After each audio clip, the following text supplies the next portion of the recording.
Amigos de Teatro Crítico en Hispanoamérica, estamos en un programa más de Teatro Crítico y hoy en un programa pues muy especial en particular. Tenemos tres invitados extraordinarios. Voy a comenzar con el capitán de navío, don Francisco Benavente. Muchas gracias, capitán, por estar con nosotros este día. Gracias.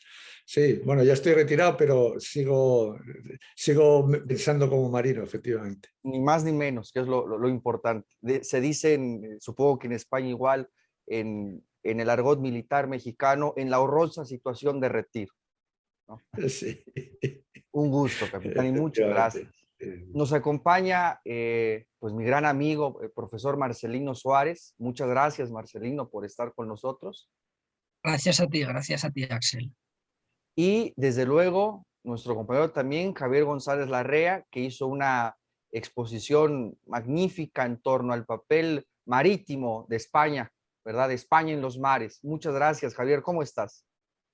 Muchísimas gracias a ti, Axel, por invitar a un humilde estudiante a este teatro crítico. No, para nada. Lo de estudiantes será verdad, pero lo de humilde no. Eso. Eres Bueno, hombre. un adelantado, un adelantado. Eso es. Luego estudiantes lo somos todos hasta que nos morimos. Siempre está Bueno, siempre... eso sí, es verdad. Sí, señor. Lo ha dicho Claro, ya el capitán Francisco. Eso es. Pues voy a comenzar presentando de rigor, haciendo las presentaciones que correspondían. Quiero empezar con una pequeña reflexión, con un breve preámbulo que nos lleve al tema que hoy nos convoca, que es hablar de los 450 años de la batalla de Lepanto.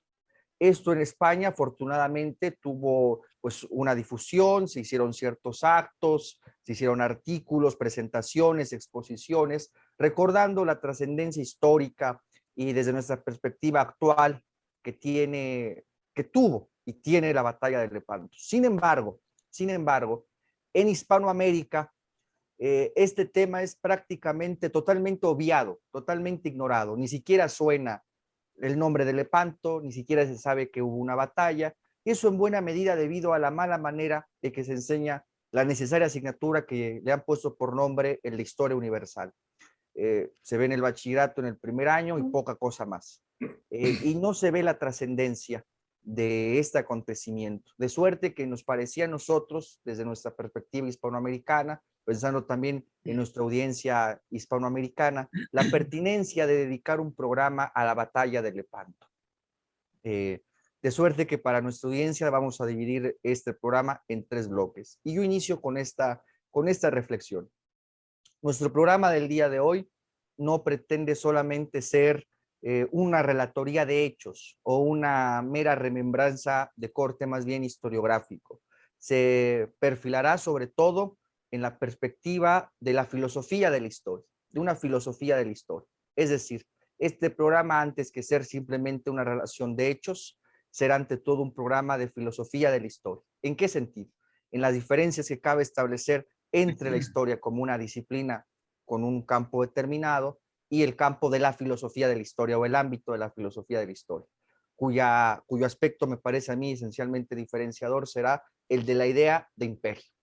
Y la idea de imperio que nos remita a la idea a su vez de la historia universal propiamente dicha, en este caso en esos momentos entre España constituida como un imperio y el Imperio Otomano como dos parcialidades del mundo que pretendían, en este caso sobre todo el Imperio Otomano en esa perspectiva expansionista, cubrir a todo el mundo. Y en ese momento en que hablamos de estos términos de la idea de imperio, de la idea de historia universal, se rompen las categorías únicamente historiográficas y nos perfilan en la perspectiva de la filosofía de la historia. Dicho esto, yo quisiera pedirles en nuestro primer bloque del programa que glosemos, pensando también que si bien eso se conoce en España y en Hispanoamérica y para nuestra audiencia hispanoamericana a veces no se tiene tan presente, un poco el contexto histórico, qué iba a pasar, qué va a orillar a esta batalla de Lepanto, cuáles son los antecedentes y pues si nos quieren glosar también un poco, que nos parece algo muy importante de las acciones propiamente militares. Comienzo conforme aparece en la pantalla. Capitán Francisco Benavente, ¿nos quisiera usted introducir al tema propiamente dicho? Bueno, perfecto. Mira, Como tú sabes, y aparte de Marino, yo soy licenciado en Ciencias Políticas y en este momento sigo muy de cerca la obra de Gustavo Bueno a través de la Escuela de Filosofía de Oviedo, aplicando la teoría sintáctica del poder político del profesor Bueno y especialmente su modelo canónico de sociedad política. Es muy importante fijarnos en cómo se fueron construyendo esos imperios que citas. Vamos a simplificar, digamos que llamémoslos imperios para no meternos en líos. Imperio español o imperio hispánico o imperio Austria, imperio turco, otomano, la Sublime Puerta, pero había otros imperios, uno de los cuales le influía al turco de cerca, que era el imperio persa, que estaba metido en su sureste. En la forma en que evolucionó la nación española hacia la idea de imperio, al ortograma de imperio, se produce a lo largo de una construcción, según el modelo canónico de Bueno, que en nuestros siglos, puesto que era lo que llamamos en España la Reconquista, es decir, hubo un avance musulmán por todo el norte de África y penetrando por la zona de Europa a través del Estrecho de Gibraltar y nos redujo nuestro espacio vital hasta el Principado de Asturias, donde yo vivo, por cierto. Y desde allí se empezó una acción de reconquista, que es decir, es una acción de lucha política de frontera. Bien, a la vez el turco, no en el mismo tiempo cronológico, pero sí en cuanto a la igualdad de efecto, el turco nace también en una política de frontera en la provincia otomana como una reacción natural de un tal Orhan Gazi, que fue el primero que inició el tema, que sintió el poder de expandirse frente a sus opositores. Bien, la forma de frontera nuestra española fue larga, muy controvertida, llena de batallas, gran derramamiento de sangre, y a la vez que avanzábamos construíamos una capa conjuntiva muy poderosa que se distribuyó finalmente a través de nuestra idea de catolicismo profundo en unas normas de derecho que consolidaron y cristalizaron en la época de los Reyes Católicos al final de esa reconquista, que fue donde se formó la nación española como nación canónica. Estamos hablando de 1492, por poner una fecha. La batalla de Lepanto tiene lugar menos de un siglo después, en 1571, o sea, 1492-1571.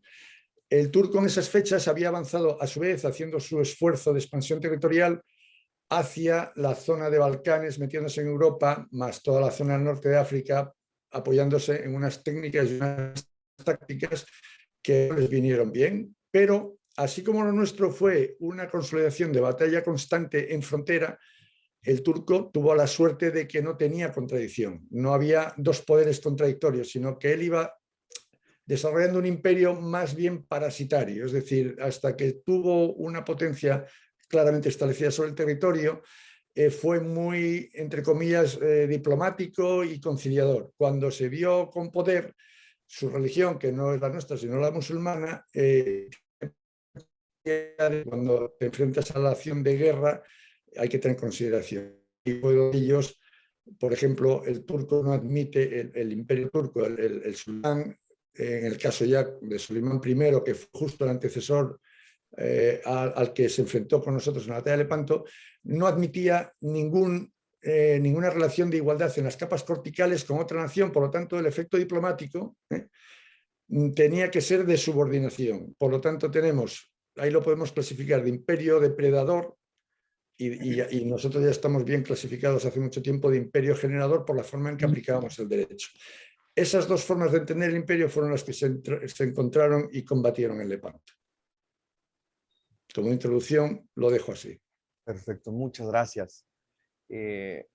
Javier, en este punto nos quisieras tú un poco para contextualizar, considerando también los aspectos propiamente historiográficos, las condiciones del contexto internacional, cómo se va forjando la situación que desemboca en la batalla. Adelante. Oye, vamos a ver, hay que tener en cuenta que cuando acontece la batalla de Lepanto en 1571, los turcos ya habían irrumpido en la escena europea desde hacía 120. O sea, llevaban asediando al Imperio Bizantino desde hacía ya 5 siglos y toman Constantinopla, como bien se sabe, en 1453. Entonces, la caída de Constantinopla es la ruptura de un dique. Luego vendrá el dique de Rodas y el de Chipre, que también se van a romper, y luego un dique que es el de Malta, que va a resistir, que es el dique del Mediterráneo Occidental, que va a aguantar. Pero la cuestión es que cuando cae Constantinopla y entra en la península balcánica, los otomanos ya ponen en peligro Europa. Entonces va a empezar un proceso que va a durar 120 años, que va a ser, digamos, la lucha por Europa. Como bien se sabe, luego van a llegar a Viena. Pero en Lepanto, una de las cosas que hay que tener en cuenta para hacerse idea de la magnitud de la batalla es que chocan dos imperios con un desarrollo tecnológico puntero en la época. Porque por un lado hay España, concretamente la Corona de Castilla, había sido pionera en la tecnología militar, porque, por ejemplo, la Armada Castellana es la primera armada de la historia en usar artillería en sus barcos, en 1415, cuando pelean a favor de los franceses en la Guerra de los 100 Años. La Armada Castellana destruía a la Armada Inglesa en La Rochelle con los primeros cañones navales. Y por el otro lado tenemos al Imperio Otomano, que es un imperio con una capacidad de navegación excelente, con unos cuerpos de infantería embarcada, que van a ser los genízaros, también muy buenos, y un uso de artillería realmente espectacular, o sea, un auténtico virtuosismo. Son muy famosos, por ejemplo, los famosos cañones, las bombardas de Constantinopla, que eran los cañones más grandes del mundo. Entonces hay que comprender que eran dos imperios muy tecnológicos, que eran, por así decirlo, las dos puntas de lanza de la tecnología militar de la época, y un choque, bueno, pues hay que evaluar, en ese choque hay que evaluar qué fueron lo que ambos bandos llevaron a esa batalla, y más aún cuando los turcos superaban en número a los españoles y a los italianos. Los italianos no tenían la misma tecnología que los españoles, y aún así el bando cristiano ganó. Y la cuestión es que, aparte de la victoria en Lepanto, no se puede entender sola porque pone fin, por así decirlo, al antagonismo, no al antagonismo, pero sí al choque directo entre España y los turcos. Y si lo ponemos en relación con la guerra contra Inglaterra, la Inglaterra isabelina, que va a estar entre España y con España 14 años después, 1585, cuando ya vemos un panorama diferente. Es decir, el fin en la guerra contra los turcos y el comienzo en la guerra contra Inglaterra va a hacer que el centro de gravedad geopolítico, por así decirlo, pasa del Mediterráneo al Atlántico. Es decir, el Mediterráneo deja de ser un escenario primario, como hasta entonces había sido desde la caída de Constantinopla, y va a pasar a ser el Atlántico. Y por lo tanto se concluye un proceso de larga duración que hace que el centro deje de ser el Mediterráneo para pasar a ser el mundo atlántico. Eso es. Muchas gracias, Javier. Marcelino, le pediríamos en este momento igual nos introdujera usted en este primer avisoramiento. ¿Qué nos diría usted, Marcelino, por favor? Bueno, pues a ver, vamos a ver si somos capaces de aunar lo que dice el capitán con lo que dice Larrea, ¿no? Y a ver si... hay una cosa muy interesante, que claro, la lucha en el Mediterráneo es una lucha de galeras. Es una lucha de galeras donde se necesita una serie de remeros y que estamos contando por miles. Es decir, sentados en bancos de A3, encadenados en unas condiciones, bueno, los famosos galeotes que aparecen en el Quijote. Y estos diríamos que son los que sufren de una forma pasiva pues el fragor de la batalla, nunca mejor dicho, ¿no? Las astillas que se rompen de los barcos, las balas, los trozos de metralla que entran y las condiciones del látigo, que son las que los hacen remar, ¿no? Estos galeotes suponen, conseguir galeotes es también bastante difícil, pero más difícil quizás para el Imperio Español, acaso dado su carácter generador y mucho más fácil para la Sublime Puerta. ¿En qué sentido? Esto, yo sigo aquí lo que dice Manuel Fernández Álvarez, el historiador, a propósito de una biografía que escribe de Cervantes, y viene a decir él que cuando se necesitan galeotes, se precisan para la guerra del Mediterráneo, Felipe II escribe a los jueces y a los juzgados la necesidad de que las condenas vayan en este sentido. Pero Felipe II consigue poca cosa. Y comenta Manuel Fernández Álvarez, los galeotes para la Puerta Sublime era mucho más fácil, porque no tenían ni más ni menos que hacer una racia o ir a cogerlos para que navegasen, aparte de los prisioneros, esclavos, etcétera. Bueno, porque el término galeote pues es un término genérico y existían distintos tipos de galeotes, incluso podía haber hombres libres.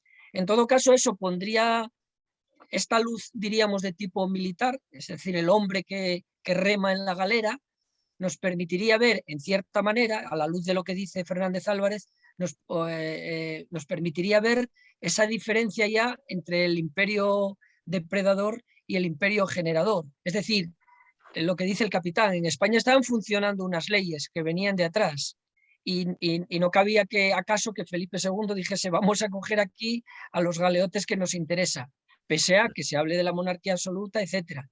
Y por otra parte, sí esto lo podía hacer la Sublime Puerta, ¿no? En ese sentido ya vemos en estas cuestiones, digamos, morfológicas, ya vemos la diferencia entre los dos imperios. Pero bueno, por otra parte, tiene razón Larrea cuando dice el desplazamiento del centro de gravedad geopolítico al Atlántico, ¿no? De alguna manera, y esto lo admite también Brodel, de alguna manera el desplazamiento al Atlántico, es decir, Felipe II tiene en la cabeza perfectamente que el Mediterráneo es importante, pero que él tiene otros intereses geopolíticos y que el Mediterráneo no puede ahogar toda la política internacional española. Y por lo tanto, la importancia del Atlántico y el desplazamiento después geopolítico es el que de alguna manera también, en parte, pues va a acabar con la importancia de la flota turca. Y a pesar de esas pérdidas, la importancia de Lepanto es que frena ya casi definitivamente, aunque siguen pues ocupando el norte de África y las plazas españolas que don Juan de Austria había ocupado luego se retiran, pero bueno, en ese aspecto ya no tienen la misma impronta. Hay que reconocer también que en lo que ha dicho el capitán es algo que de alguna manera, no solo ETIC, nosotros, sino que de alguna manera EMIC, algunos personajes que vivieron en aquella época así lo consideran, ¿no? Y el mismo Cervantes pues lo dice en el Quijote y lo dice también en el Persiles, ¿no? Entonces y habla incluso de los moriscos atacando las costas de Valencia, etcétera, etcétera. Bueno, por ahí podrían ir las cosas, ¿no? Bien, pues dada esta primera introducción, a mí se me ocurre simplemente agregar lo siguiente. Claro, la batalla tiene lugar el 7 de octubre de 1571 en el Golfo de Patras. Bueno, pero antes, claro, de esta situación, habría, como ya bien lo señalaba Javier, señalar algunos antecedentes, es decir, la vocación expansionista del Islam. Y en este momento, digamos, político, se omiten esos aspectos por corrección política, por pacifismo, por muy diversas razones ideológicas en las que estamos inmersos ahora. Es decir, una de lo que subyace a las tres participaciones de nuestros invitados es que se trata de dos imperios. Y aquí se trata también de la vocación expansionista que va teniendo el Islam, que finalmente había convertido al área de Turquía, al Islam. Bien, ahora, hay que considerar que previo a la batalla de Lepanto ya había habido problemas como bien señalaba Javier, con la caída de Constantinopla, que marca el punto de ascenso de los otomanos. Es el primer elemento, es decir, esto es un proceso, la batalla de Lepanto, digamos que pone punto final, por lo menos en ese sentido histórico, a esa expansión que va teniendo el Imperio Otomano. Y que se habían sucedido muchos problemas. Había sido Constantinopla, había sido Chipre, y se olvida, por ejemplo, que el Imperio Otomano llegó a acercar también Viena en Austria, es decir, estuvieron a las puertas de conquistar plenamente lo que se llama Europa, o lo que ahora se llama Europa. Es decir, eso es muy importante. Tomaron Bulgaria, es decir, estuvieron a punto de expandirse hasta la parte más occidental de Europa. Llegaron a Viena, eso se olvida a veces, y eso es muy importante recordarlo. Y en el caso interno, digamos, de la monarquía hispánica, es interesante también advertir que en estos mismos años 1569, 1571, la famosa rebelión de las Alpujarras, es decir, los problemas con la población musulmana en la parte de Granada, una vez, como señalaba el capitán Benavente, pues finalizado, digamos, el proceso de reconquista, y en donde generan un problema serio. Es donde va a participar por primera vez con relevancia militar don Juan de Austria, el gran capitán que luego participará propiamente en la batalla de Lepanto, será en las Alpujarras, en la neutralización de esos alzamientos propiamente de musulmanes, y donde está claro que también Felipe II tenía la preocupación de que se unieran a esta rebelión en las Alpujarras, se unieran los berberiscos y la zona argelina también, y se hiciera ahí como una especie de quinta columna, digámoslo así. Es decir, también Felipe II intenta neutralizar esta situación y lo hace dispersando esas poblaciones, ¿no?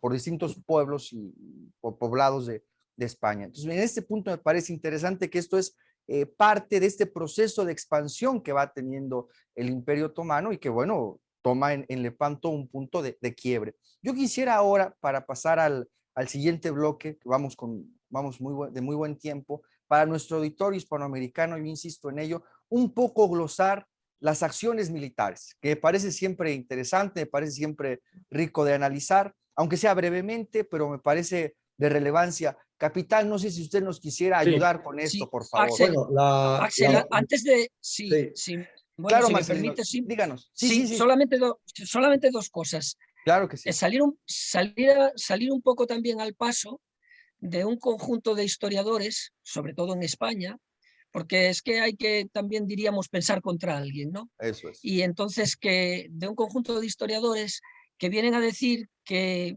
la revuelta de las Alpujarras no habría sido tan importante porque ni siquiera habría habido ayuda desde Valencia o desde otros lugares en los que habría faltado una especie de concierto, y que de alguna manera la importancia que le da Felipe II ahí sería una importancia interesada en determinados niveles, y que y habría que salir al paso de esto, ¿no? Porque yo pienso que esta opinión sobre el tema es completamente anacrónica, porque en aquel momento las noticias que se tenían eran otras noticias, y la importancia de las Alpujarras hay que verla en aquel momento y no en la historia ya hecha. Una vez que la historia ya está hecha y ya está dada, hacia atrás podemos opinar con mucha facilidad, pero el caso es que hay que estar tomando constantemente, y esto lo dice, y lo dice Brodel también, dice, y el que verdaderamente, incluso más que don Juan de Austria, el que verdaderamente tenía en la cabeza la planificación, diríamos, geopolítica del imperio era Felipe II, que era el que estaba en los despachos viendo cómo llegaban los correos de todas las partes del imperio. Solamente eso, y gracias, y disculpad por no pasa nada, Marcelo. Eso es. Bueno, pues en honor a la audiencia hispanoamericana sí que es importante que se sepa lo siguiente. En primer lugar, yo creo que es conveniente recordar a las personas que no debemos de juzgar a nuestros enemigos como los malos y nosotros como los buenos. Tan imperio generador era el español, como imperio generador desde la visión de Turquía era el imperio turco. ¿Por qué? Pues porque ellos tenían un mandato religioso que está metido en su Corán, que es difundir la fe. Exactamente la misma orden de difundir la fe que teníamos los católicos. En realidad son dos creencias distintas, y si nos vamos al Corán, pues entendemos lo que quiere decir. En cuanto a la cuestión de la preparación geopolítica del escenario, lo siguiente que tiene que saber un oyente hispanoamericano es que el mundo aquel ya era extremadamente complejo. Felipe II tenía la mejor red de espionaje que posiblemente haya habido nunca en el mundo, con los medios que tenía él. Probablemente si a Felipe II le damos los medios tecnológicos de hoy en día, la CIA sería una casa de juguetitos comparado con lo que sería capaz de desarrollar este individuo. Fue un monarca que que no es que él fuera un brillante estadista, no, él tenía, como todos los buenos líderes políticos, tenía un don, saber rodearse de las mejores personas que más valor añadido daban a los estados. Y luego una regla jurídica que era nunca jamás quedarse con la primera idea y siempre debatir, y eso fue en lo que ganó Occidente, que el debate era un estado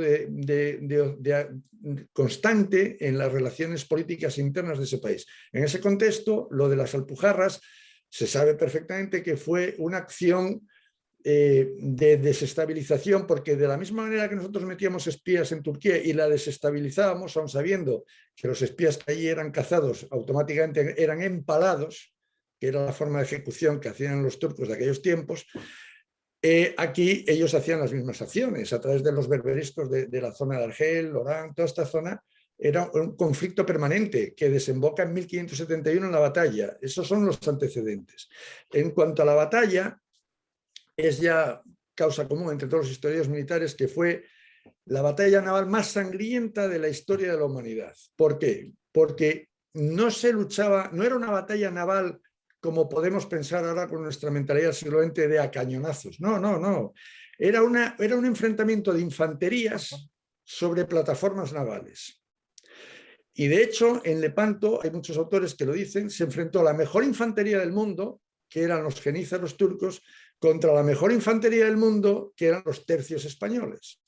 Y ahí hubo un éxito muy importante en la forma de planteamiento de la batalla por don Juan de Austria, que no lo inventó él, sino, sigo insistiendo, los debates que constantemente se hacían en el campo de la Liga Santa que se enfrentó, venecianos, genoveses, algunos con intereses encontrados, el reino hispánico al cual el Papa Pío V fue el que le insistió en que entrara en combate. Felipe II no tenía mucha gana, en aquel momento parecía Mariano Rajoy, no quería meterse en este jaleo. Y bueno, para los hispanoamericanos, Mariano Rajoy fue un presidente español que se hizo famoso por ser bastante lento en las reacciones políticas, pero es un chiste. Bueno, prudente, visto desde la perspectiva de Felipe II, prudente. Sí, sí, exactamente. Pero visto desde la combatividad de la batalla, estaba, tío, muévete, ¿no? Bueno, pues en ese contexto fue el enfrentamiento de las 230 y tantas galeras turcas contra las 200 españolas de la Liga Santa, que se montó un pollo espectacular. Según algunos historiadores, en la primera media hora de la batalla de Lepanto murieron tanta gente como en toda la batalla de Trafalgar cuando Napoleón, después de las guerras napoleónicas. O sea, fue espectacular. Y el éxito también se debió, y esto va para los oyentes hispanoamericanos, en que siempre suelen ganar en las batallas la innovación tecnológica militar. En el caso nuestro, aparte de lo que dijo el señor Marcelino, que es absolutamente correcto, es decir, nuestra forma de combatir fue barrer las cubiertas de las galeras turcas a base de cañonazos para llegar al enfrentamiento, para poder estabilizar una plataforma, asaltarla tal y dejar que la infantería entrara y rematara. Claro, la infantería entraba en una zona que ya había sido previamente barrida. No es que fuera muy eficaz, pero sí que hacía un daño terrible. Con lo cual, solo quedaba rematar la faena. Por eso hubo tantas pérdidas por parte de Turquía y tan pocas por parte de la Liga, ¿no? Y a continuación, la segunda cosa que fue de gran capacidad, fue una medida táctica formidable, fue que, así como los genízaros, que era la gran infantería, que lo hemos dicho, la mejor infantería del mundo, estaban concentrados en las galeras del Pachá, del turco, no de sus aliados, ahí no entraron. Don Juan de Austria repartió los tercios, después de mucha dificultad de convencer a los genoveses y tal, por todas y cada una de las galeras de la Liga, más que tuvo siempre la precaución, que eso fue obra de Álvaro Gazán, de mantener un bloque de combate en reserva para cubrir huecos allí donde se produjeran, que fue lo que pasó, porque hubo en la zona que daba al mar, que la manejaron, no me acuerdo los nombres, pero intentó escapar de la batalla para abrir un hueco porque eran mejores maniobreros que nosotros, de tal manera que al apartar al ala sur de la Liga se creara un hueco y por ahí colarse, ir justo directo a por la bandera, por el estandarte, que era la galera de Juan de Austria, la galera real. agujero que el Álvaro de Bazán, que tenía encima el viento a favor, esta vez sí que tuvimos el Barlovento a nuestro favor, entró como un cañón y lo remató, y ahí se acabó la batalla. En cuanto a los enfrentamientos a bordo de esas plataformas, imaginaros, es una galera, se acerca a la otra a golpe de remeros, como bien dice don Marcelino, remeros que en el caso turco eran siempre racias que se hacían en las costas, más esclavos, más no sé cuánto, mientras que en la parte de la liga incluso había remeros voluntarios que luego combatían, era aquello complicado. Cuando dos barcos de esa dimensión, que no eran muy grandes, se encontraban y se estampaban y se establecía la plataforma de combate, lo siguiente era el armamento. Y la forma de hacer las armas metálicas, las corazas, hablan de uno en particular, no sé si fue Colonna, que recibió 20 golpes o 20 y tantos golpes de flechas, armas, no le produjeron ni una sola herida. Lo mató, no era Colonna, lo mató un falconete, que eran los cañoncitos de portátiles que usaban los turcos, que le reventó la columna vertebral, pero no le atravesó, sino simplemente que se la rompió y se murió. Las armas de la liga, tanto las armas de mano como las corazas, eran infinitamente superiores a los genízaros. Y luego tenían otra cosa, y tercera y última, y con esto termino. Los genízaros eran magníficos combatientes, pero tenemos que saber, lo digo a los oyentes hispanoamericanos, tenemos que saber que la forma en que construyó el ejército genízaro, el turco, fue muy peculiar. Había, de hecho, un tributo que era, ellos permitían todas las religiones en sus reinos, pero había un tributo que era a los que no eran musulmanes, el hijo primero tenía que irse tenían que entregarlo, se metían en las academias de enseñanza de combate turcas, y ellos, dice, perder toda esperanza, olvidaros del mundo y vais a ser luchadores. Y entonces sí, tenían los mejores administradores de combate. Pero eso siempre te queda ahí detrás, tú no luchas igual por tu dueño que por tu señor. Y en el rango, sin embargo, en la infantería española, la gente luchaba y siguió luchando, y fue algo muy determinante. Los tercios españoles luchaban por su honor. Era increíble, luchaban por su honor. Eso hay que pensarlo. O sea, luchar por tu honor quiere decir que yo voy a morir en esta jornada gloriosa, pero mi honor nunca se perderá. Y eso, cuando pones unas fuerzas que eran exactamente iguales, prácticamente iguales, son los pequeños determinantes que sumados te llevan a la derrota. Y eso es en cuanto a lo que es la batalla. Luego hablaremos de las consecuencias. Sí, sí. No hay más que ver el caso de Cervantes, ¿no? Cervantes estaba en una galera y había sido relegado por su enfermedad. Él tenía fiebres en aquel momento. Y es él mismo quien se sobrepone a las fiebres y quiere buscar, se dice, quiere buscar un lugar en el que, y lo ponen al cargo de varios hombres. Cervantes sube a una de las plataformas y allí lo hieren, pero él sigue luchando y se sobrepone y sigue luchando con la mano herida, con la mano izquierda herida. Se suele decir el manco de Lepanto, pero de manco nada. Estaba, diríamos, impedido por la metralla, pero Cervantes se sobrepone a las fiebres que estaba pasando en aquel momento, que no es una fiebre actualmente que tomas un paracetamol, no. Es en aquel momento, se sobrepone a las fiebres, sube a la cubierta y lucha al mando de una serie de hombres y tiene un éxito, y él mismo lo dice, ¿no? La más alta ocasión. Se suele decir, bueno, es que Cervantes sube ahí porque como había sido un navajero en Valladolid y había matado al hermano de la novia, tenía que buscar el mérito. No hay cosa que valga, porque Cervantes podía haber buscado otra cosa, pero Cervantes lo que hace es estar a las órdenes y desempeñando ahí una función, y el honor, podremos decir que es una envoltura nematológica o podremos decir lo que queramos, pero lo que ocurre efectivamente en el ejercicio es que esa persona está ahí luchando, y cuando se moría esa, como dicen algunos historiadores militares, resulta que rápidamente otra coge el estandarte, coge la espada y se pone en su mismo lugar. Y esto se cuenta de los tercios a lo largo ya de toda su historia. El gran capitán, desde el punto de vista estratégico, como dice el capitán Benavente, tuvo la visión de repartir tercios por las galeras venecianas que estaban faltos de personal. Y esto no solo le dio, diríamos, no solo es una cuestión táctica, diríamos, técnica, sino que es una cuestión táctica también, diríamos, moral, en el sentido de que a los venecianos y les dio, porque Venecia hay que tener en cuenta que era reticente con España, entonces a los venecianos les pareció una cosa pues tremenda y buena para la organización de la batalla el hecho de que se prestasen de alguna manera soldados para sus propias naves. Y desde una perspectiva también táctica, una cosa importante, las galeras solían tener un espolón. La forma de lucha, los historiadores dicen, hay una lucha a la corta, que es la de los españoles, embistiendo con la galera frente a otra, espetando el espolón contra la madera, contra la quilla del barco, y a partir de ahí empieza la lucha. Los ingleses, por ejemplo, ese tipo de lucha no la querían en el Atlántico. Los ingleses emplean la lucha a la larga, que es a base de cañonazos.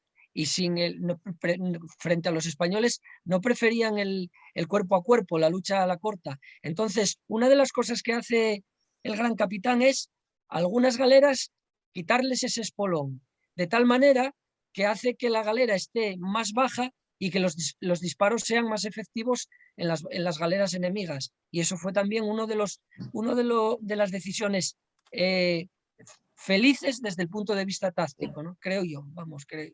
Por lo que dicen los historiadores, mucho más allá de lo que dicen los historiadores. Pero mira, bueno. como estáis diciendo vosotros, es que efectivamente fue una batalla de infantería sobre plataformas de madera.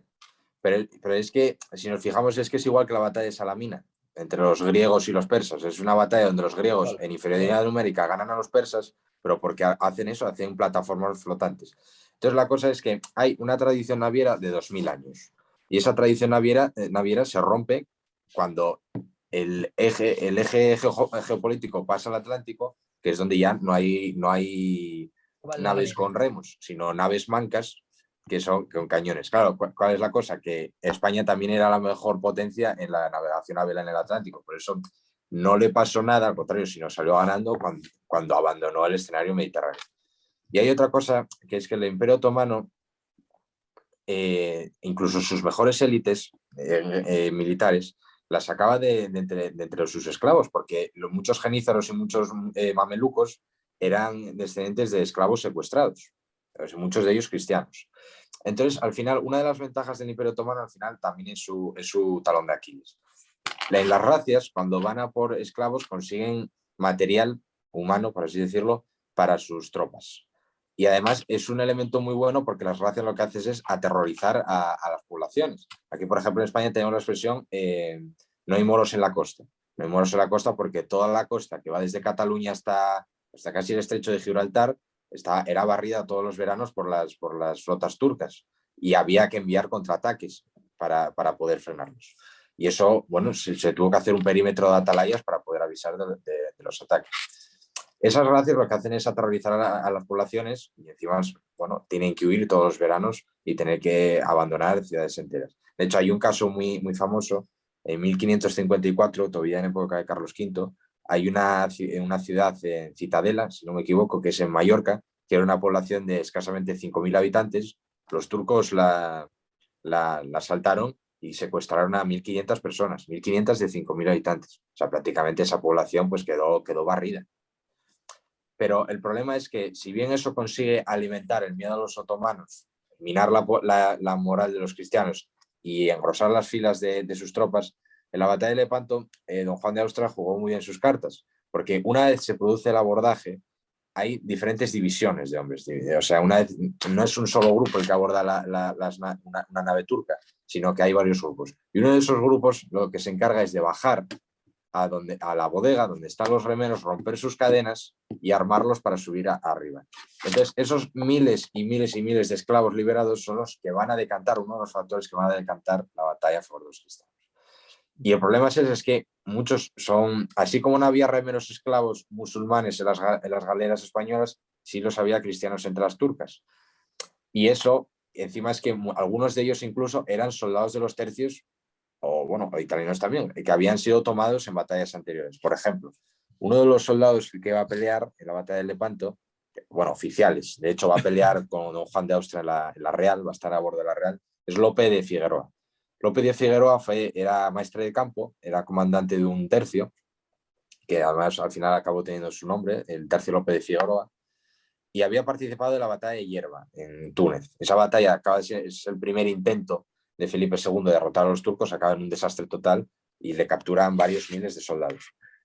Varios fueron liberados después de un rescate, uno de ellos fue Lope de Figueroa, pero otros miles que se quedaron como cautivos remeros. Claro, es que algunos de esos servían en las galeras turcas en Lepanto. Entonces, claro, eran hombres, algunos de ellos, en general no, pero algunos de ellos eran gente que sabía dominar las armas y en su mayoría eran cristianos. Entonces, al romper sus cadenas y conseguir armarlos, estaban, por así decirlo, bueno, estaban ganándose miles y miles, no solo para inmovilizar las galeras, que también, sino para ganarse a miles y miles que iban a decantar la batalla de su lado. Y bueno, eso es. Muy bien, Javier. Bueno, pues cerramos, digamos, este primer bloque, del segundo bloque del programa, y simplemente, bueno, glosar en términos militares, ¿no? Es decir, claro, Felipe II, reticente por la cantidad de frentes abiertos y por la magnitud de problemas que implica un imperio como el español en ese momento, que está aún consolidándose, por ejemplo, en América. Es decir, son demasiados los frentes abiertos. Esto suena, bueno, es común, pero yo insisto, para nuestra audiencia en Hispanoamérica, entonces, simplemente anotaciones históricas. Estos dos bloques militares que se conforman de cara a la batalla, de un lado la Liga Santa, que es una articulación donde el papado, donde Pío V insiste en que es necesario plantar cara a la expansión musulmana. Convoca a Felipe II y simplemente el peso, digamos, militar y del empuje militar lo lleva en el fondo España, participa desde luego Venecia, la República de Venecia, y por su parte, bueno, desde luego, el Imperio Otomano. Y en términos militares es interesante, eso se subraya mucho, cuando entran en encontronazo las dos embarcaciones de los comandantes y jefes, ¿no? Don Juan de Austria y Ali Pasha, donde entran en colisión y finalmente, bueno, es derrotada la embarcación maometana y, bueno, se sabe, ¿no? Que finalmente cae ahí su comandante en jefe y esto genera un gran despiste, una gran conmoción en las tropas musulmanas. Claro, ha caído el comandante en jefe, el almirante en jefe.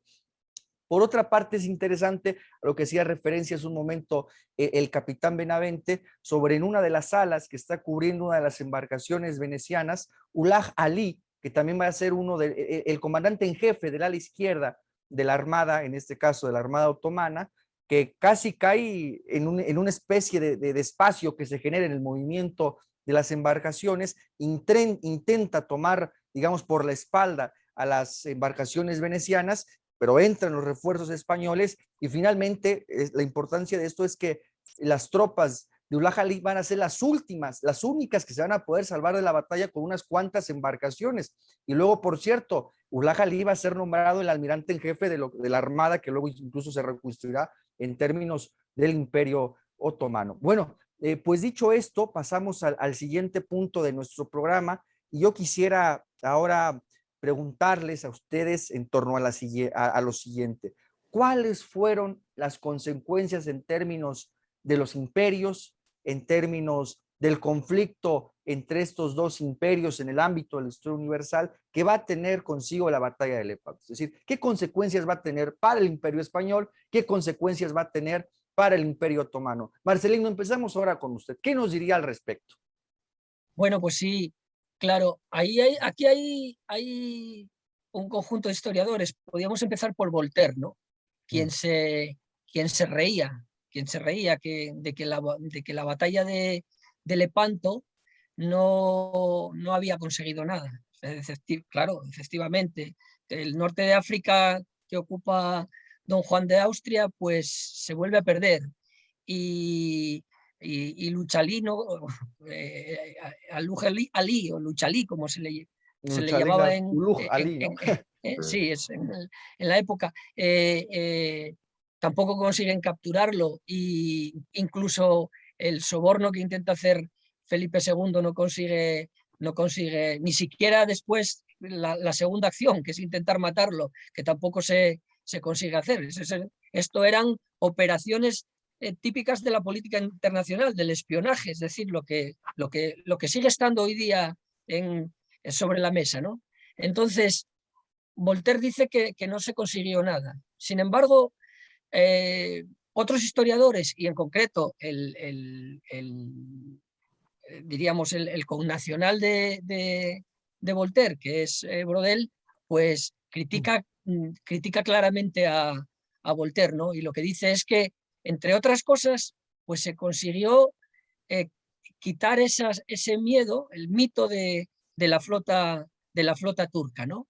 Y sobre todo dejar de, claro, después diríamos la Venecia acaba haciendo un tratado con los turcos. Francia incluso aconsejaba no participar a Venecia en la guerra, etcétera, pero lo que queda claro es que el Mediterráneo, a partir de Lepanto, pues queda como pacificado. El peligro que suponía la flota turca ya no era tan potente. Y esto hace que, claro, en 1588 ya se puede preparar la Gran Armada. Es decir, el Imperio Español era un imperio, diríamos, de vocación atlántica, y el Mediterráneo hay que intervenir porque hay que contemplar varios lugares, pero no era eso lo que estaba, en la planificación y en el ortograma de Felipe II. Por lo tanto, cuando se dice que después de Lepanto no hubo nada, pues efectivamente no hubo nada en el Mediterráneo porque no hizo falta que hubiera nada, pero se pudieron dedicar las fuerzas a otras cosas. Yo aquí sí que pienso que, aunque no se puede, digo esto porque decía antes el capitán Benavente que los dos eran imperios generadores vistos desde su punto de vista y tal. Bueno, pues yo tengo mis dudas. Yo creo que si decimos eso estamos relativizando, y entonces el concepto de imperio generador y imperio depredador pierde su sentido, ¿no? Y entonces el imperio de Felipe II podrá ser acaso molecularmente lo mismo que el imperio turco, pero desde el punto de vista molar era otra cosa completamente distinta respecto a las poblaciones a las que subyugaba, etcétera. Había una serie de leyes que no pueden ser consideradas de la misma naturaleza que las leyes de Indias, por ejemplo. Entonces, ¿qué podemos sacar de Lepanto? Pues yo creo que se cierra esa etapa del Mediterráneo, que se pierde miedo a la tropa, digamos, a la fama turca, a la flota turca, y que se siguen basculando las decisiones hacia el Atlántico, que es la tesis que está manteniendo Javier, que es la tesis del desplazamiento geopolítico. Es una tesis conocida, pero quizás a lo mejor poco profundizada en estos sentidos del imperio, etcétera, ¿no? Bueno. Gracias, Marcelino. Hombre, Javier, quisiera decir algo al respecto sí. en torno a esta cuestión de las consecuencias. Hay un aspecto que tradicionalmente se ha dicho y que yo creo que no es verdad, es que después de la batalla de Lepanto llega la decadencia del Imperio Otomano. No es verdad por una razón. Primero, porque socialmente o económicamente el Imperio Otomano no sufrió nada. O sea, siguió su composición, no se desmembró ni nada así.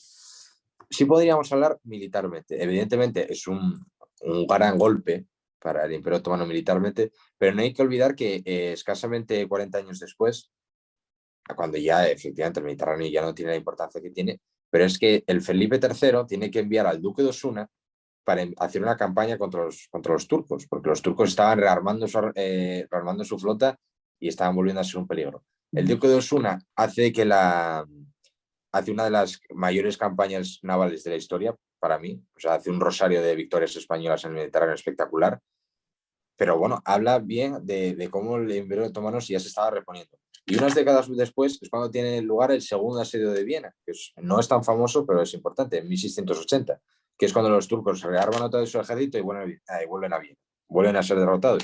Es decir que la capacidad operativa otomana se había agotado, pues no es verdad. No es así. Y en el siglo XVIII, por ejemplo, la cultura turca se puso de moda en Europa. Por ejemplo, cuando es muy famosa el rondó a la turca de Mozart, pues la cultura turca se estaba poniendo de moda. Y el Imperio Otomano, pues como sabemos, acabó en 1920. Es decir, si fue una decadencia, estamos hablando de una decadencia pues de 350 años. A mí me parece que es exagerado hablar de una decadencia de 350 años. Pues a mí me parece que eso es un mito. Las consecuencias yo creo que son más para España que para Turquía. Porque Turquía lo que hizo fue girar, como ya dijo el capitán Benavente, girar hacia Persia, una guerra que por cierto va a ganar, pero en cambio España, como ya tiene la anexión de Portugal, 9 años después solo, 1580, ya prácticamente su destino está sellado, porque ya todas sus guerras van a ser europeas, van a ser navales, por ejemplo la guerra contra Inglaterra, que es una guerra naval, no hay operaciones terrestres, y ya se tiene que volcar únicamente en su carácter atlántico. Por lo tanto, las consecuencias son más para España, beneficiosas, claro, son más para España que para Turquía. Capitán, ¿quisiera usted agregar algo a este respecto en torno a las consecuencias de la batalla? Sí, bueno, lo que han dicho los dos es cierto. Lo que sí que merece la pena señalar es que desde el aspecto material de las pérdidas, Turquía, a pesar de 200 galeras, una barbaridad y muchos seres humanos, se repuso enseguida, reconstruyó la flota. Hay algunos historiadores que decían que las atarazanas de aquellos tiempos, donde se fabricaban las galeras, los barcos, que Turquía como que vivía mucho de lo que le fabricaban los corsarios y algunos estados satélites que tenían por Egipto, que tal. Es verdad y parte mentira. De hecho, reconstruyeron la flota, pero lo que se perdió para el turco en Lepanto fue el know-how, la capacidad, la forma de gestionar las batallas en el mar. Perdieron a sus mejores tácticos navales y eso en las batallas es lo más peligroso. Cuando tú pierdes el factor humano, puedes tener una potencia industrial impresionante que no la sabrás utilizar. Y de hecho, lo de Osuna que cita Javier es así, es decir, el rosario de victorias posteriores es que se enfrentaban a barcos buenos, pero que no se sabían usar en combate, porque así como en Occidente teníamos escuelas de guerra, por llamarlo de alguna manera, y se distribuía el conocimiento y el know-how de cómo se combatía era compartido incluso entre enemigos, porque se filtraba por el sistema de espionaje, es decir, nosotros sabíamos cómo peleaban los ingleses, ellos como nosotros, tal. El turco era tan centralista en su forma de gestionar el poder que perdió esa capacidad, y eso es así, eso es inevitable. De hecho, en el resto de las cosas estoy totalmente de acuerdo con Javier, es decir, no tuvo mucha influencia en la gestión geopolítica del Oriente para los turcos, ¿no? De hecho, coincide en el tiempo que tuvieron un conflicto por el sur con Persia, y de pronto el sultán se dio cuenta que necesitaba su esfuerzo de guerra en aquella zona y le costaba mucho mantener dos frentes. Mantuvo el frente terrestre en Europa, que lo siguió haciendo, como muy bien dice Javier, pero tuvo que hacer un gran esfuerzo de combate en Persia. Fueron masacradas en Lepanto. Los genízaros sufrieron un grave golpe en Lepanto. Como fuerza terrestre tenían un poder también, y ahí mantuvieron siempre a la cristiandad en alerta permanente. En cuanto a España, fíjate que en 1571 nosotros, mientras ocurrían todas estas cosas, nosotros en ese momento acabamos de pacificar México en 1521, aunque ahora está en discusión esa pacificación, pero es que 2 años antes que Lepanto, acabamos de erigir la primera universidad en aquel territorio, en México capital, y ya había doctorados indígenas. Es decir, estaban obteniendo el doctorado en esas universidades, manteniendo el control de la cultura, de los idiomas, las lenguas se protegieron y más. Es decir, que así como nosotros teníamos un efecto imperio generador, don Marcelino, estoy de acuerdo, o sea, generador en el sentido gustaviano de lo que es imperio generador, el turco solo era imperio generador desde su punto de vista o desde su mandato religioso o de su ejercicio de la religión musulmana que es invasiva, entre comillas, ¿no? Es decir, tienen la orden genética de creced y multiplicaos, ¿no? O sea, divulgar la fe. Pero no lo supo hacer desde el punto... ¿Por qué? Porque era tan personalista que trincó toda la energía de conocimiento en su sede. Es más, él mismo, tú te vas a la capital de en aquel tiempo, la capital era una ciudad de 500.000 habitantes, era una brutalidad. En Madrid tenía 42.000 o por ahí, o sea, estamos hablando de unas dimensiones monstruosas en cuanto a imperios. Pero él no vivía como Felipe II en medio de su gente, estaba en una ciudadela dentro de la ciudad, ¿entiendes? Es decir, esos matices son los que hacen que dejes de tener imperio generador. En cuanto a Francia, Francia nunca habla de Lepanto porque no le va bien hablar de Lepanto, Claro, porque de claro. hecho jugó a traición. Es decir, de hecho, hay que recordar que hubo un invierno que la flota turca invernó, porque sabéis que se peleaba siempre a finales de verano porque era la política del mare clausum, mare apertum. Es decir, el clima te impedía usar las batallas navales en todas sus dimensiones y la logística era muy dura y muy cara debido a eso. El invernaje de la flota turca en Toulon, en fin, yo creo que Voltaire y sus compañeros no creo que les guste mucho recordarlo.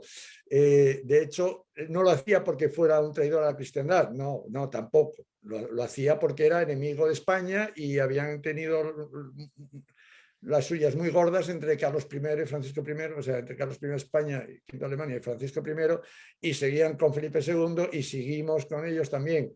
Mientras que el rey Felipe II tenía también sus provincias del norte, el famoso camino español, que era un camino logístico, que él entró en realidad un poco en combate para ayudar a Venecia, que era la verdadera beneficiaria de esta batalla. De hecho, para los aliados, el éxito de Lepanto significó que se expulsó del mar Mediterráneo durante casi 40 años a la amenaza turca corsaria y se relajaron las costas de tanto de Italia como de España, del Levante, de las islas, etc. ¿no? Eso fue así.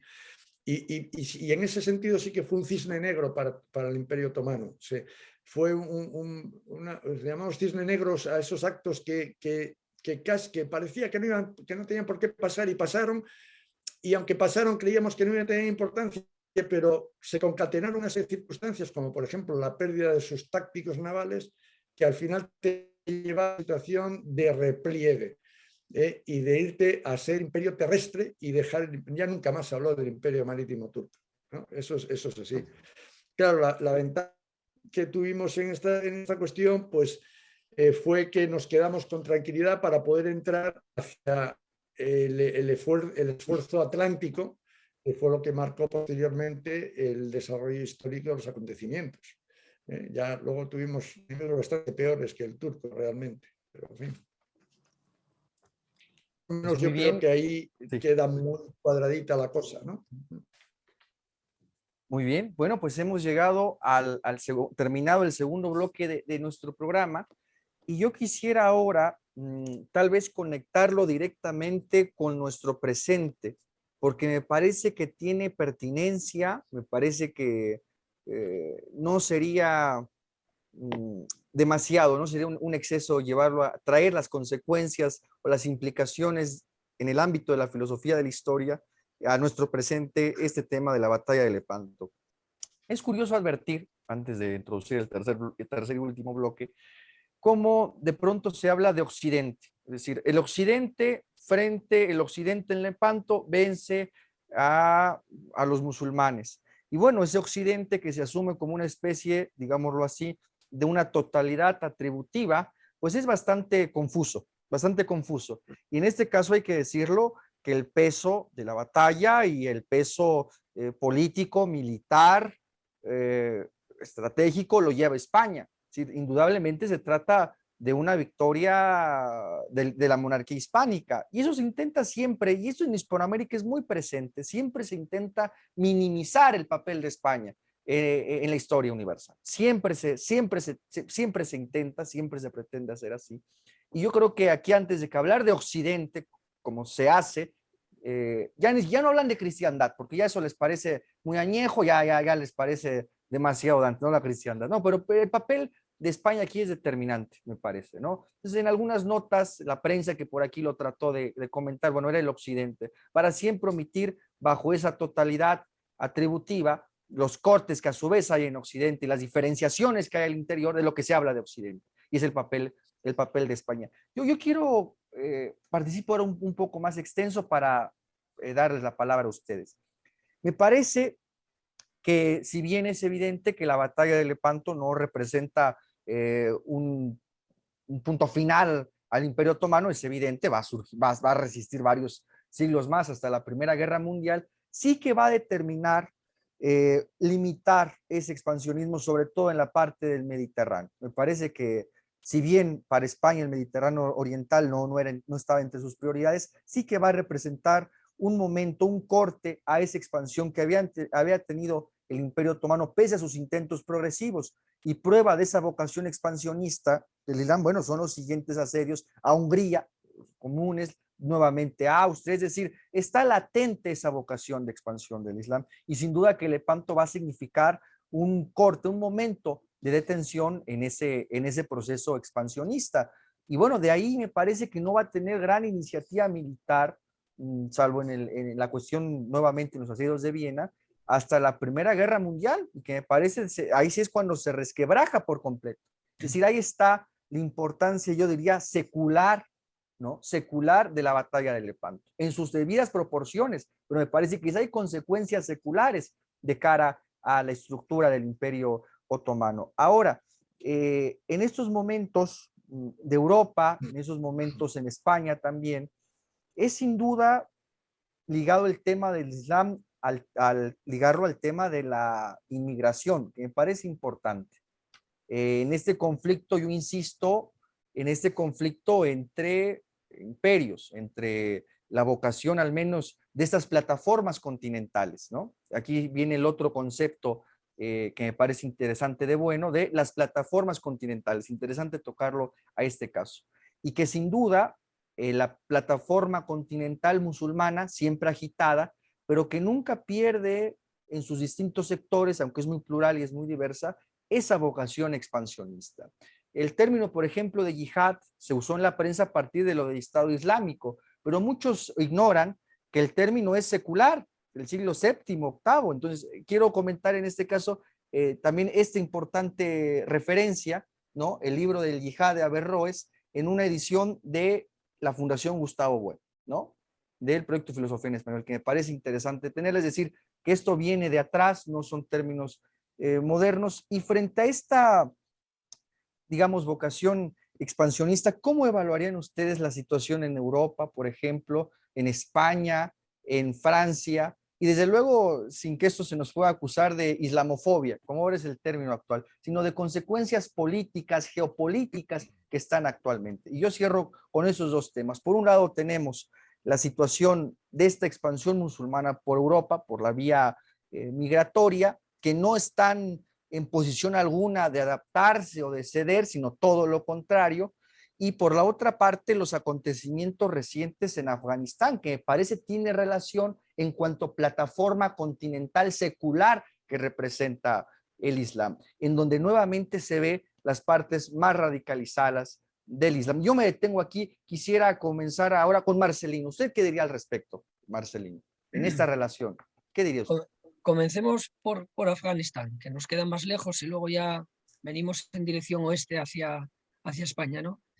La cuestión de Afganistán, la retirada ahora, Afganistán tiene mucho que ver, y no lo digo como un descubrimiento, tiene mucho que ver con el desarrollo de las tecnologías de las comunicaciones, y tiene mucho que ver con las tecnologías de la fabricación de los móviles, de Internet, etcétera, ¿no? Porque Afganistán es un lugar que parece ser que tiene importantes yacimientos de tierras raras, y que las tierras raras son importantes para la construcción de las infraestructuras de estos móviles. De hecho, hace 10 años se se publicaba algún artículo en revistas especializadas en cuestiones geopolíticas, haciendo mención a cómo los geólogos norteamericanos, pero también los geólogos chinos y los geólogos franceses, etcétera, estaban, a la vez que estaba teniendo lugar la guerra de Afganistán, estaba teniendo lugar la exploración de determinadas tierras y acudían a determinados yacimientos donde se presumía que podía haber tierras raras, acudían protegidos por los helicópteros norteamericanos o en todo caso por los helicópteros de los países intervinientes, ¿no? Esto quiere decir que, de alguna manera, pues Afganistán está implicado estaba implicado en las capas basales de los países que están allí y de los países que estaban allí, en las capas basales, en las capas productivas. Y de alguna manera los movimientos ayatolás, etcétera, también habría que verlos, si acaso, vinculados con esto. Y el proselitismo habría que verlos vinculado con esto, ¿no? La retirada de Afganistán, pues hasta donde yo sé, seguramente tiene que ver con una nueva estrategia de los Estados Unidos y un mirar hacia otros ámbitos, ¿no? Y bueno, irían por ahí. Una vez que no han controlado lo que querían, los países europeos y de la OTAN no han controlado lo que querían controlar en Siria, pues ya se van de Afganistán y parece ser que dejan vía libre. No sé hasta qué punto eso será vía libre y si va a acabar ahí o no va a acabar ahí, porque desconozco, me falta documentación suficiente como para decir más cosas sobre eso, ¿no? Y claro, la otra cuestión es el problema de la inmigración en los países de Europa, ¿no? Pues Alemania tiene el problema con Turquía y Francia tiene el problema con Argelia y con Túnez y con Marruecos. Y España tiene el problema, si se quiere ver así, tiene el problema también con Marruecos. Y los musulmanes están también en Bosnia y están también en Albania. Es decir, que no son los únicos lugares. Y aquí la cuestión no es una cuestión de culturas, de una cultura islámica, son cuestiones de instituciones, son cuestiones a nivel morfológico de instituciones y son esas instituciones las que tienen un plano axiológico en la manera en que son instituciones antropológicas y son esos planos los que chocan contra las instituciones de tipo católico, de tipo cristiano y ya no puramente confesionales, sino instituciones, diríamos, por decirlo así, secularizadas, las que chocan, ¿no?, contra ello. Entonces eso es un problema y es un problema por pues, la infiltración, pues, por ejemplo, de yihadistas que están cada 2 por 3 o del terrorismo islámico. Vamos a ver, por poner un ejemplo lejano, para que no parezca que estamos nosotros diciendo, haciendo proselitismo racista, por decirlo así, ¿no? Eso es, Para claro. poner un ejemplo lejano, cuando en el Quijote Cervantes hace que coincidan Sancho y su amigo morisco cristiano que había sido expulsado y que vuelve, todo el mundo interpreta esto como el humanismo que hay en Cervantes y el respeto de los moriscos, pero resulta que el morisco Ricote no era era un morisco que ya estaba, diríamos, secularizado, de alguna manera que ya era un católico en sus comportamientos. Y la prueba consiste en que Cervantes lo pone a tomar vino y jamón y queso con Sancho. Es decir, comparten las instituciones y por lo tanto Sancho en ese sentido lo admite. Incluso después el propio Ricote es el que reniega de aquellos otros moriscos que no cumplen las normas que dice el rey Filipo, ¿no? Quiero decir que, bueno, pues ahí se ve una oposición de instituciones, pero también una convergencia, ¿no? Los dos se van debajo de una encina, debe de ser, debajo de una encina a tomar vino y a comer jamón y queso. Eso indica que no chocan en las instituciones. Pero ¿qué pasa cuando se chocan las instituciones? Y no me refiero ya solo a instituciones gastronómicas o culinarias, o por decirlo así, sino ya a otras instituciones que tienen que ver pues, con el papel que pueda desempeñar la mujer en las sociedades, en la sociedad española o en la sociedad francesa, frente al papel que desempeñan y así sucesivamente. Entonces, bueno, la cuestión a lo mejor ahora en estas democracias armonistas de mercado pletórico parece que no tiene mayor problema. El problema será dentro de unos cuantos años saber lo que ocurrirá y por dónde van a ir ese tipo de cuestiones. No, no lo sé, puedo decir eso, por ejemplo. Muchas gracias, Marcelino. Javier, ¿tú qué dirías al respecto? ¿Cómo ves esto? Bueno, vamos a ver, yo creo que el problema del mundo islámico y de la inmigración también hay que verlo desde un punto de vista más antropológico que histórico. Por una razón, nosotros, por ejemplo, estamos asistiendo a la desaparición del tercer mundo ya, a día de hoy. Es decir, en los últimos 35 años pues han salido de la pobreza 2.500 millones de personas. Hace poco se da la noticia, o sea, China en los últimos años han salido de la pobreza 900 millones de personas. Es decir, estamos hablando de que la diferencia histórica que ha habido entre Occidente, ya sé que hace poco que Occidente no es un sujeto, pero entre Occidente y el resto del mundo pues está desapareciendo, para bien o para mal, pero la diferencia está desapareciendo. Y el problema es que en los territorios islámicos se da la particularidad de que cada vez que ha habido un intervencionismo, y estoy resumiendo mucho, pero cada vez que ha habido un intervencionismo occidental, sea de un imperio, sea del imperio británico, del imperio francés o de la Unión Soviética o de Estados Unidos, cada vez se ha reforzado el fundamentalismo islámico, el wahabismo y el salafismo. Claro, eso a mí, haciendo un poco de deporte de alto riesgo, recuerda un poco a la revuelta judía contra Roma. ¿Por qué? Porque estamos hablando de un imperio, por ejemplo, en este caso Estados Unidos, que ha sometido, que hay que decirlo, ha sometido territorios islámicos, ha puesto a cabecillas, títeres en estos territorios como Saddam Hussein o, por ejemplo, el Shah de Persia. Es decir, dictadores laicos que controlan esos territorios que son al cambio la figura de Herodes el Grande para los romanos. Es decir, una figura títere que está en un territorio obedeciendo las órdenes del imperio. Claro, si a ese territorio le sumamos una profunda desigualdad, como era el caso de la Palestina de aquí, de tiempos de Roma, y como son los territorios islámicos, tienes el caldo de cultivo perfecto para el fundamentalismo islámico, que es lo que ocurrió con los judíos. Es decir, un fanatismo religioso que quiere llevar a su religión a una especie de batalla final contra el imperio opresor. Y que es, bueno, lo he dicho, el planteamiento de los judíos en las dos revueltas contra Roma y el planteamiento de Al-Qaeda y del Estado Islámico. Armar un ejército de fieles, ir al Armagedón final contra el imperio opresor y así que llegue a la tierra el reino de Dios. O sea, parece que están cortados por Descuadra y Cartabón en los dos casos. Entonces, ahí lo he dicho, es eso. O sea, hay que verlo desde un punto de vista antropológico. Y en este papel lo que juega sobre todo es el papel de la desigualdad, es lo que veo. Por un lado, el papel de desigualdad y por el otro lado, el papel político, el papel de la conquista. Es decir, ha habido una conquista de territorios islámicos y eso ha favorecido que se creen todos los movimientos fundamentalistas de estos días. Bien, Javier.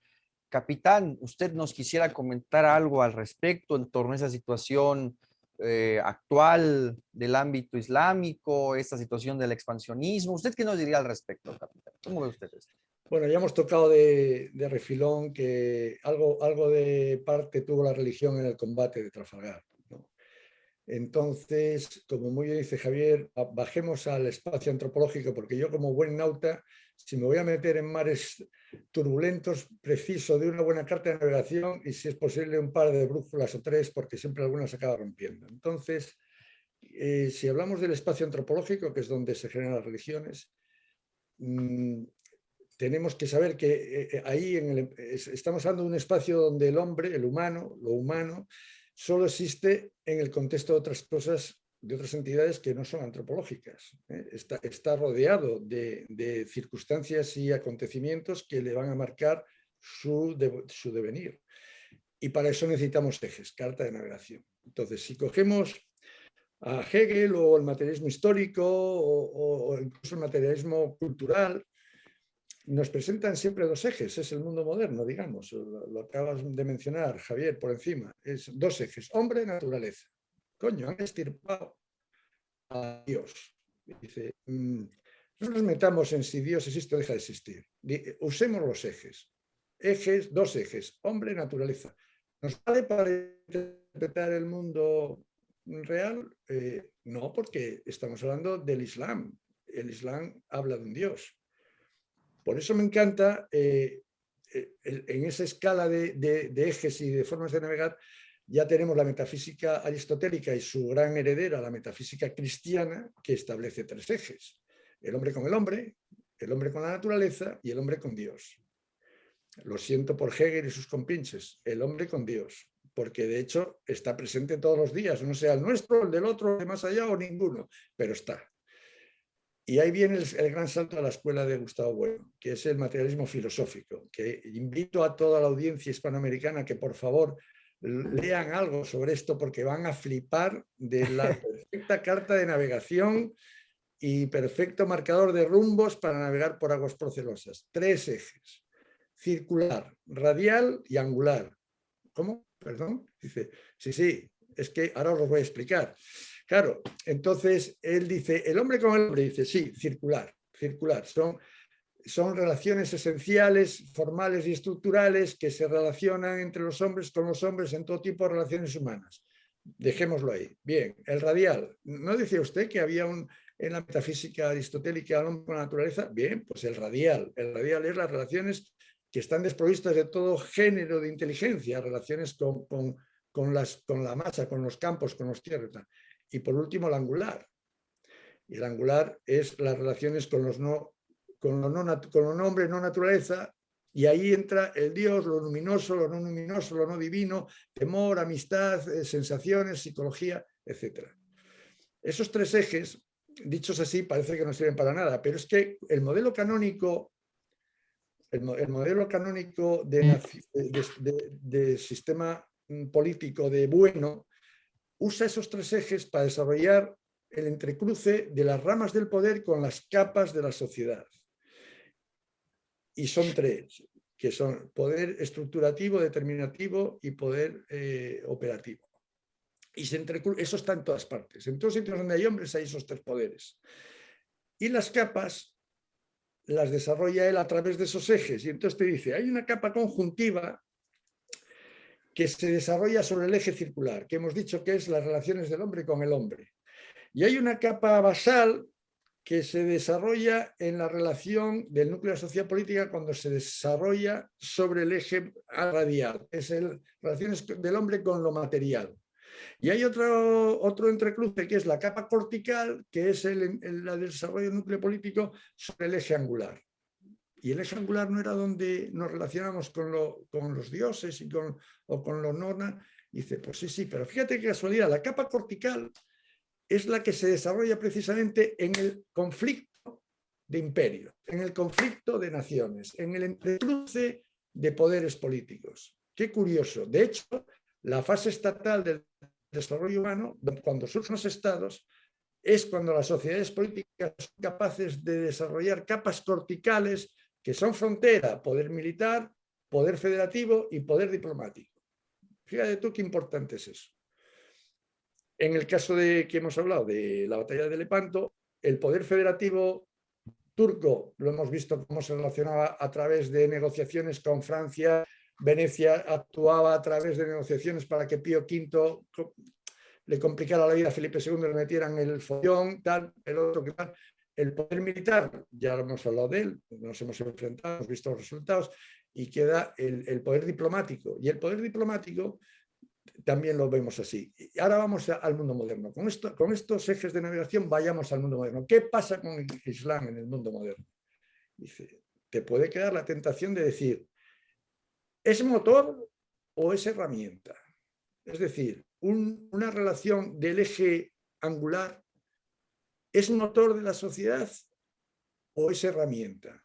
Y entonces yo digo, la base de la sociedad, donde surgen las sociedades, es en el eje radial, la capa basal de la sociedad. Ahí es donde estamos todos metidos. La capa basal de la sociedad, en el caso español, es cómo nos construimos como nación en nuestra gran reconquista de 8 siglos de combates de frontera. Eso dio pie a un formato de desarrollo jurídico, a un derecho de propiedad, a unas propiedades determinadas, a una forma de establecer la propiedad de las tierras, a una forma de relacionarse los humanos. Esas capas basales se hacen políticas en cuanto aplicas planes y programas. Y entonces hay religión. Bueno, en el caso español sí, estaba la católica, pero lo mismo podemos decir de cualquier otra nación que no sea de capa católica, que tendrá su capa basal perfectamente desarrollada igual. Seguimos pensando, ¿es el islamismo motor o es herramienta? La tendencia anglosajona es explicarnos que es motor, que el islamismo es una fuerza que se despliega por el territorio. Y no vamos a ser no vamos a ser islamófobos ni nada parecido. Estamos siendo científicos, analizando científicamente lo que hay encima de la mesa. La explicación al uso que hoy en día el imperio, sabemos todos que lo maneja el capital financiero internacional de raíz anglosajona y multinacionalidad sin banderas, son todos apátridas, te dicen, no, el islamismo es una fuerza imparable, no sé qué y tal. Digo, perdona, chaval, a lo mejor es una herramienta, porque de la misma manera que tú usas el islamismo, yo puedo usar el catolicismo. Sin embargo, el catolicismo en el discurso actual está prohibido, mientras que el islamismo se le da un área de parece que conviene jugar. Y entonces dices tú, bien, habría que analizar cada religión. Si entramos al eje angular de la religión musulmana, ¿cómo se desarrollan ellos? Y ahí está el quiz. Lo mencionaste tú, Axel. La religión musulmana se basa en una estructura coránica, que es una revelación divina, es la Sunna, que es el conjunto de hechos acaecidos en la vida del profeta, que como ellos dicen, y yo también, Alá le dé la paz, porque es así, es su religión, respeto. Luego está el fiqh, que es su desarrollo jurídico, y por último tenemos los hadices, que son los dichos que dicen que dijo el profeta, que están registrados en diferentes lecturas, en diferentes tal. Esa religión, si nos basamos en eso, no es muy distinta de cualquier otra religión del libro, hebrea o católica, cristiana. No es tal. ¿Por qué entonces tiene ahora esta preponderancia? Yo voto porque en el eje angular, en este caso, que es un eje marginal del espacio antropológico, de hecho, mira si es marginal, que una enorme parte de filósofos como eran Hegel, el materialismo histórico, ni siquiera lo consideraban, para ellos no había tal eje angular, ahora de pronto ha tenido predominancia. Creo que es el reto del futuro, entender y interpretar bien qué estamos haciendo con el eje angular, en este caso, dando ese desarrollo extravagante a la presencia de la religión musulmana en el universo. En cuanto a Afganistán, ¿qué te voy a decir? Pues vuelve a ser el cementerio de imperios. Afganistán es ahora mismo Chile, punto final. ¿Sabes? O sea, creo que lo he dicho lo más corto posible. Muy bien, capitán, muchas gracias. ¿Alguien más quisiera ofrecer alguna conclusión, una breve línea? Marcelino, no sé, quisiera agregar algo, cerrar con alguna situación. Bueno, pues mira, ya que me das la palabra, comentar, si luego quieren ellos intervenir al respecto, siempre me llama poderosamente la atención el papel que jugó Malta antes de la batalla de Lepanto, porque los turcos intentaron llegar a Malta. Y recuerdo un historiador inglés, me parece que era, que hablaba de Malta como el buque o el portaaviones del Mediterráneo, ¿no? Lo consideraba como el portaaviones del Mediterráneo y que tenía un papel geoestratégico fundamental. Es interesante ver el papel de Malta porque ese papel se repite a lo largo de la historia. Para los turcos fue importante conquistar aquello, no llegaron a conquistarlo, se defendió con uñas y dientes Malta y Malta quedó como una plataforma, como un buque en el Mediterráneo que les daba hálito a los cristianos, ¿no? Y por poner otro momento histórico importante fue el de la Segunda Guerra Mundial, donde Malta también intentó ser conquistada por los alemanes y Malta se defendió por los ingleses y constituyó otro imperio depredador, en este caso el inglés y el alemán, y constituyó un punto, diríamos, geoestratégico fundamental en el Mediterráneo Malta, ¿no? Es interesante observar el papel que podía jugar, que pudo jugar en aquel momento Malta y el papel que pudo jugar en la Segunda Guerra Mundial en el Mediterráneo, claro. pues por hacer un comentario que, bueno, que quizás a lo Sí. mejor no tenga nada, es más una curiosidad, pero que, bueno, puede tener su interés y si queréis comentar algo, pues... Eso. Javier, para cerrar, ¿quieres agregar No, algo? no, sí, es lo correcto. Lo correcto. Nada, yo solo lo único que puedo decir es, por si antes no quedó claro, que estaba comparándolo con la revuelta judía. Los talibanes en Afganistán son los celotes de Judea del siglo XXI. Eso es lo que está. O sea, haciendo esa comparación, son los celotes de Judea del siglo XXI. Muy bien. Pues llegamos a la conclusión de nuestro programa y simplemente yo ofrecería, digamos, una visión de conjunto, tratando de ofrecer una visión de conjunto de todo lo que habíamos dicho aquí.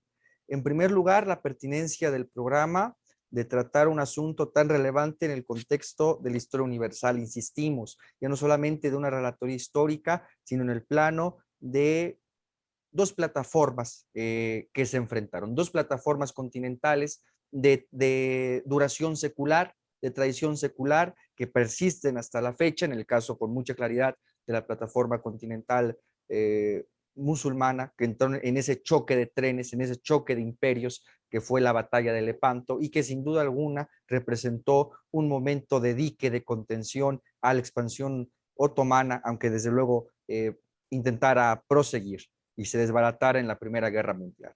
En segundo lugar, recordar el papel de España en la historia universal, nos parece muy importante desde nuestra perspectiva hispanoamericanista.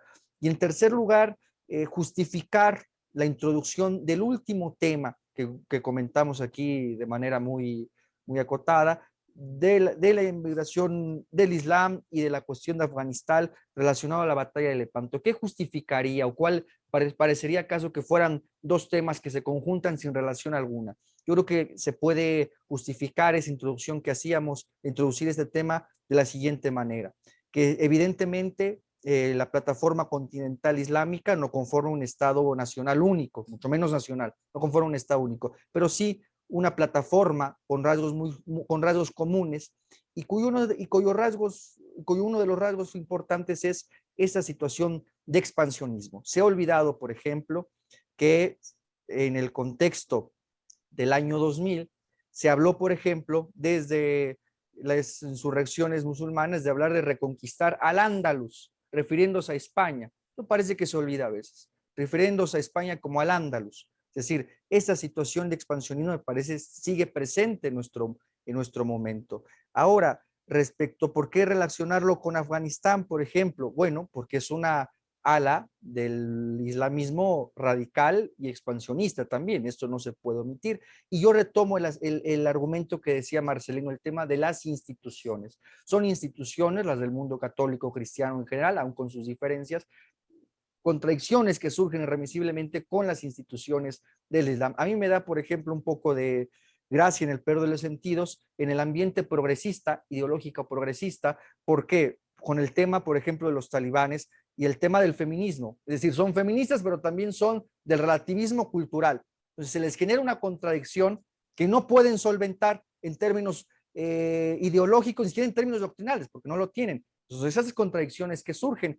Y yo recomiendo en este caso, hay una conferencia que dio el embajador, por cierto, de México en Afganistán, Alfonso Secvé, en un conversatorio que tuvo en el Instituto de Investigaciones Sociales de la Universidad Nacional Autónoma de México, en donde él me parece dar un argumento importante que se obvió, que no se le ponderó, y es el tema nuevamente institucional. ¿A qué me refiero? Alfonso Secvé decía en ese momento que Afganistán no dejaba de ser una especie de confederación de tribus, de la cuestión de clanes y de tribus. Y me parece que esta estructura social, de organización social que hay en Afganistán de clanes y tribus, impide ese proceso de holización, por ejemplo, que se da en el mundo cristiano. El de poder formar una nación, el de poder formar un Estado nacional, precisamente por esta cuestión de estructuras y mucho menos dar al paso de un Estado nacional por la cuestión teocrática. Me parece que son dos aspectos fundamentales las que nos separan de manera definitiva de la cuestión del mundo musulmán. La organización del Estado, donde es una teocracia por completo, que eso en Occidente, usemos ese término, eso en la cristiandad siempre hubo una división, finalmente incluso en términos doctrinales se asumían la ciudad de Dios y la ciudad terrena como sociedades perfectas, es decir, cerradas en sí mismas, que no tenían por qué conjugarse de manera necesaria. Y en segundo aspecto, el papel de la persona, de la idea de persona, tanto como es en el mundo, digamos, cristiano, lo católico en particular, y en el mundo islámico, ese desprecio a la persona, ese desprecio a la individualidad corpórea. Me parece algo muy importante, que eso, por ejemplo, los lleva a ese terrorismo, por ejemplo, suicida, de inmolaciones, que creo que son dos instituciones que nos separan. Y claro, la relación es esta, para justificarlo finalmente, que Lepanto fue un punto de detención en esta expansión y que hoy estamos a la expectativa de qué vaya a pasar con esas plataformas continentales encontradas en el siglo XXI. Esto fue Teatro Crítico en Hispanoamérica. Les agradezco mucho haber estado con ustedes y sin duda yo creo que podemos decir con Cervantes que Lepanto fue una de las grandes ocasiones que el mundo vio. Muchas gracias. Hasta la próxima. Un abrazo. Bueno, pues muchas gracias por estar. Pues estupendo, igualmente, un placer. Estupendo que hayas pensado en el programa, porque con esta ideología de alianza de civilizaciones entre los turcos y los españoles, pues aquí era imposible hacer esto, ¿no? Eso sí, se quedó sobre todo en ámbitos justamente más militares, ¿no? Que siempre está presente el sentido de la realidad, capitán. Bueno, pues los dejo porque ya me da pena con Mari. Falta la cervecita para poder estar mientras charlamos, pero bueno, sí, será distancia. Hasta luego. Hasta luego, Hasta luego, pues. Venga. Hasta luego.